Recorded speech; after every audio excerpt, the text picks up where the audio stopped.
Pada zaman dahulu di negeri antah berantah, hiduplah sepasang suami istri yang sangat miskin karena disumpahi oleh Batara Indra dan sangat dibenci orang.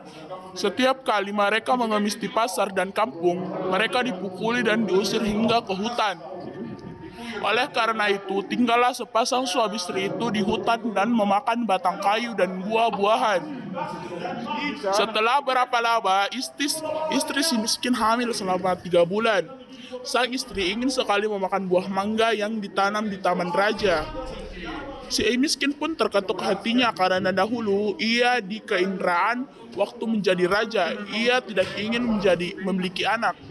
Namun sekarang ia akan memiliki anak dan berkata, Istriku, apa kamu ingin membunuhku? Apakah kamu tidak tahu tentang masa lalu kita? Jangan meminta sesuatu, kita tidak bisa mengambil buah mangga yang ada di taman raja. Setelah istrinya mendengar perkataan suaminya, ia semakin menangis.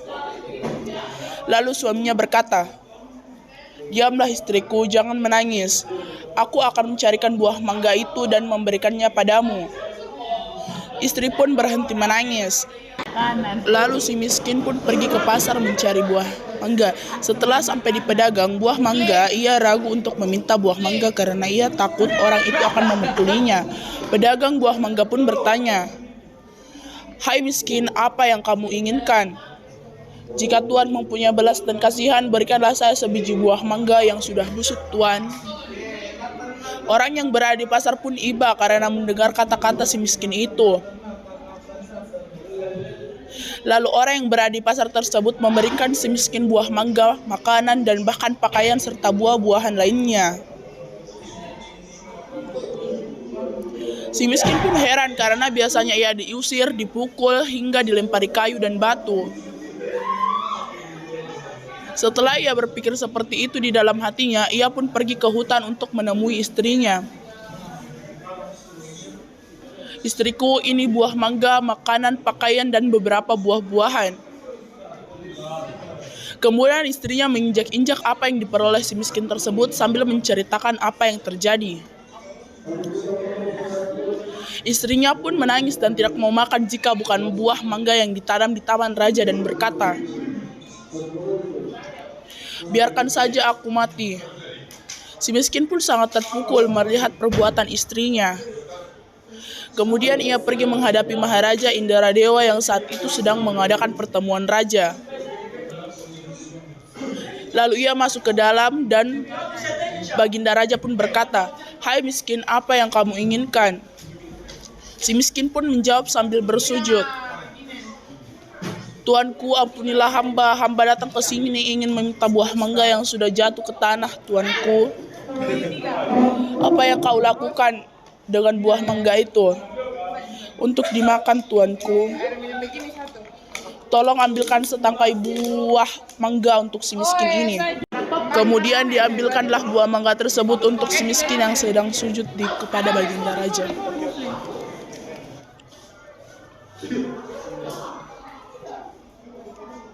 Setelah si miskin itu pun berjalan pulang ke rumahnya. Setelah dilihat oleh sang istri akan si miskin datang membawa setangkai buah mangga, ia pun tertawa senang sambil memakan buah mangga tersebut. 3 bulan kemudian, sang istri menangis ingin makan buah nangka yang ditanam di taman raja. Dengan cara yang sama, si miskin pun mendapatkan buah nangka yang ditanam di taman raja untuk istrinya yang sedang mengidam itu.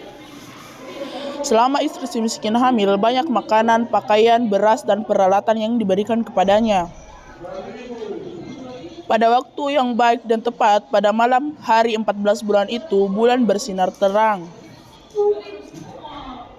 Kemudian pada waktu itu juga, istri si miskin melahirkan seorang anak laki-laki yang sangat baik dalam penampilan dan tampan. Anak itu diberi nama Maha Karmah yang artinya anak di dalam kesulitan. Dengan takdir Allah Subhanahu wa Ta'ala melimpahkan kepada hambanya, si miskin pun menggali tanah untuk membuat tempat tinggal untuk keluarganya. Ketika ia menggali tanah untuk mencapai tiang, ia menemukan telaju besar yang berisi banyak emas. Istri pun datang dan melihat dan berkata, Emas ini tidak akan habis sampai anak cucu kita, suamiku. Ia pun menjadi kaya dan membeli barang-barang kebutuhannya seperti kandi, utar-utar, pelana kuda, keris, dan sebagainya. Setelah kembali dari membeli barang-barang tersebut, ia mandi dengan jeruk nipis, menimang anaknya dan berseru, "Jika engkau sungguh-sungguh anak dewa yang ingin menerangkan wajah ayahanda ini, biarkan negeri di hutan ini menjadi negeri yang lengkap dengan kota, parit, istana, serta menteri, rakyat, dan semua raja-raja besar."